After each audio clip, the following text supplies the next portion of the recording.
एक आज social media पर वीडियो जारी हुआ है जो कि गर्वेश राणा का बताया जा रहा है, जो राष्ट्रीय बजरंग दल से हैं। मेरे साथ मौजूद है मनसा देवी मंदिर पर। इस वीडियो में दिखाई पड़ रहा है कि आने वाले नवरात्र के मौके पर इन्होंने एक वीडियो, उस वीडियो में धमकी दी है माता मनसा देवी मंदिर के बोर्ड को कि अगर कुछ होगा तो ये जिम्मेदार होंगे, मतलब ये से मतलब कि माता मनसा देवी के लोग जिम्मेदार होंगे। गर्वेश जी, एक वीडियो आपका जारी हुआ है, आज आपकी तरफ से वो वीडियो जारी हुआ है क्या? पहले तो आप ये बताएं। मेरी तरफ से हुआ है। तो उसमें जो भाषा बोली गई आपकी तरफ से कि आप एक धमकी दे रहे हो माता मनसा देवी बोर्ड को, नजर आ रहे हो कि जो कुछ होगा, अगर कुछ होगा तो माता मनसा देवी बोर्ड जिम्मेदार होगा, ऐसी क्या बात होगी जो माता मनसा देवी बोर्ड जिम्मेदार हो जाएगा? देखिए, जिम्मेदार ये आपको भी पता है कि पिछले 5 दिन तक निरंतर धरना प्रदर्शन हमारा बड़ा शांतिपूर्वक चला था। कानून के दायरे में रह के हुआ, संविधान के दायरे में रह के एक महीने पहले धरना हुआ था, बिल्कुल रहा था, आप उससे परिचित हो। और उससे पहले हमने धरना प्रदर्शन से पहले हमने डीसी महोदय को 2 बार हमने ज्ञापन के माध्यम से इस चीज़ से अवगत कराया था कि ये चीज़ें तत्काल प्रभाव से बंद हो। ये धार्मिक भावनाओं पे कहीं ना कहीं धर्म का व्यापार करने वाली बात है और ये हिंदू समाज के इसके प्रति रोष है। तो उसके पश्चात हमने धरना प्रदर्शन किया था। तो डीसी साहब ने 5वें दिन खुद उपस्थित होकर के एक बात कही थी कि ये आपकी जो भी मांग है धर्म को लेकर के, देखिए व्यक्तिगत मांग कुछ नहीं थी और इन पे हम सकारात्मक इसमें परिणाम निकलवाएंगे और ये बिल्कुल जायज़ मांगे हैं समाज और धर्म के हित में। तो आप हमें ये शांतिपूर्ण धरना प्रदर्शन अपना बंद कर दे रही है। हम सभी की लड़ाई है, प्रशासन की भी लड़ाई है, पूरे हिंदू समाज की है जो आप लड़ रहे हो। लेकिन दुख की बात यह है कि महीने से भी ज़्यादा हो चुका है। जो जजिया कर पहले मुगल कालीन के दौर में चलता था कि हिंदुओं की यात्राओं पे, हिंदुओं की आस्थाओं पे, मंदिरों के अंदर जाना हो तो कुछ शुल्क निर्धारित होते थे उस मुगलों के द्वारा।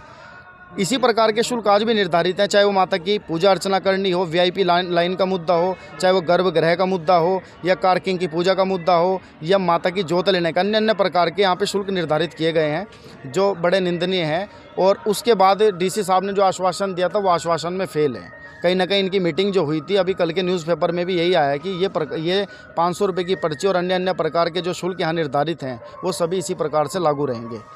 नहीं, आप जो एक तो बात आपकी बात है कि जो आपने धरना दिया था, मैं उस धरने पे हमने कवर किया था आपकी बातें। जो मांग थी वो आपकी जो मांग थी कि पार्किंग का शुल्क का मांग थी, कुछ एक ये जो गेट है, ये वीआईपी गेट जो है, जिस वीआईपी गेट से अगर कोई श्रद्धालु जाएगा उसके रुपये 500 रुपये लगाए जाएंगे, गर्भ में पूजा के लिए थी।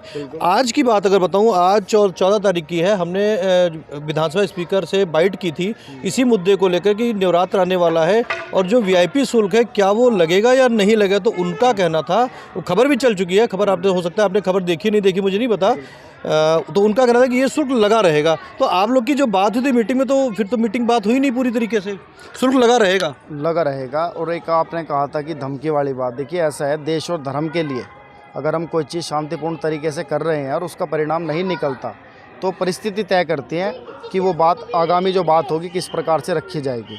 देखिए, कोई मेरा व्यक्तिगत मामला नहीं है, दल का व्यक्तिगत मामला नहीं है। लाखों श्रद्धालुओं के आवेदन पे इस मुद्दे को हमने उठाया था और ये सार्वजनिक मुद्दा है उन सभी का। बल्कि और बता दूं मैं आपको, सभी संगठनों ने मुझे आश्वासन दिया था कि भाई साहब हम भी हिंदुत्व के लिए काम करते हैं। और तो और बीजेपी के लोगों ने भी, जो बढ़िया कार्यकारिणी में बैठे हैं, जिला की लॉबी में लगा लो, पार्षद लगा लो, इनके समर्थक लगा लो, उन्होंने खुद निंदा की थी कि भाई साहब पार्टी आज गलत कर रही है, बहुत गलत है। पर चलो, आपका ये सौभाग्यशाली है कि आप जैसे लोग यहाँ पे समर्पित हैं और वो मुद्दे को उठाते हैं निर्भीकता से, और हम पूरा आश्वासन देंगे। लेकिन आप ये देख लो, कहीं ना कहीं उनको मैं गुलाम मानता हूँ, पार्टी की गुलामी का पट्टा उनके गलों में कि वो सच नहीं बोल रहे, जबकि अंदरूनी बातें आंतरिक रूप से वो भी इस चीज़ से पीड़ित हैं।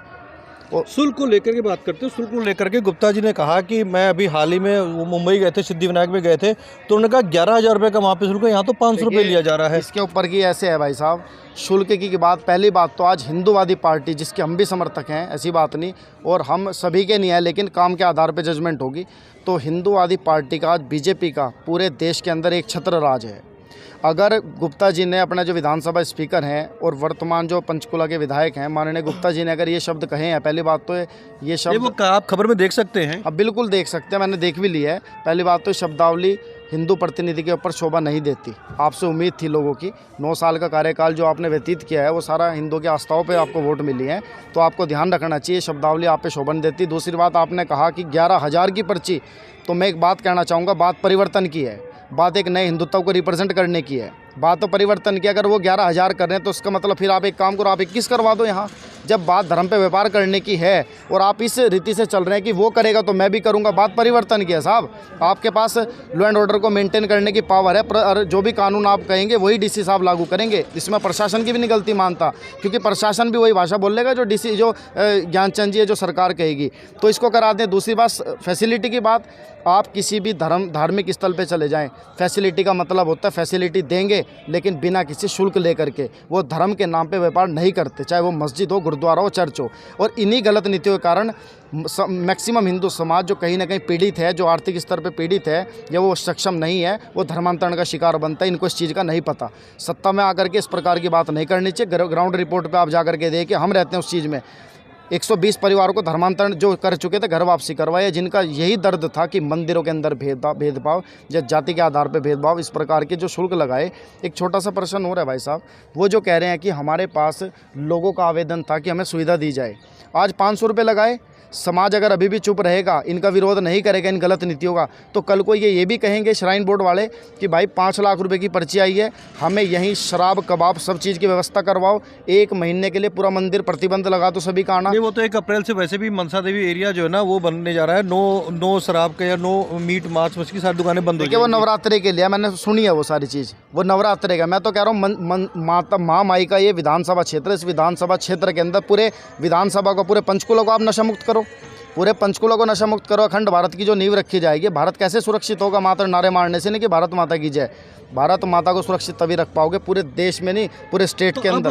अब राष्ट्रीय बजरंग दल का रुख क्या रहेगा, क्योंकि आपकी जो मांगे थी वो मानी नहीं गई। अब इस स्टेटमेंट के बाद में आपका मतलब राष्ट्रीय बजरंग दल का रुख क्या रहने वाला है, नवरात्रों के पहले और नवरात्रों के बाद? देखिए, रुख यही है, हम प्रदर्शन और आंदोलनकारी व्यक्ति हैं, हमारा मुद्दा हिंदुत्व की सुरक्षा है।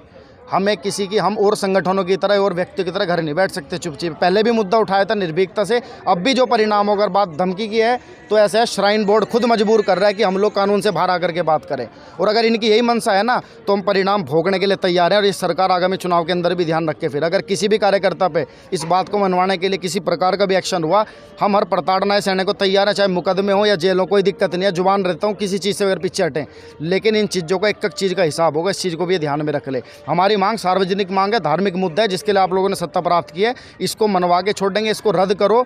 और ये तानाशाही राज्य नहीं चलेगा। तानाशाही इस टाइम में तानाशाही मूड के अंदर है कि नहीं माननी, जबकि समाज का मुद्दा है।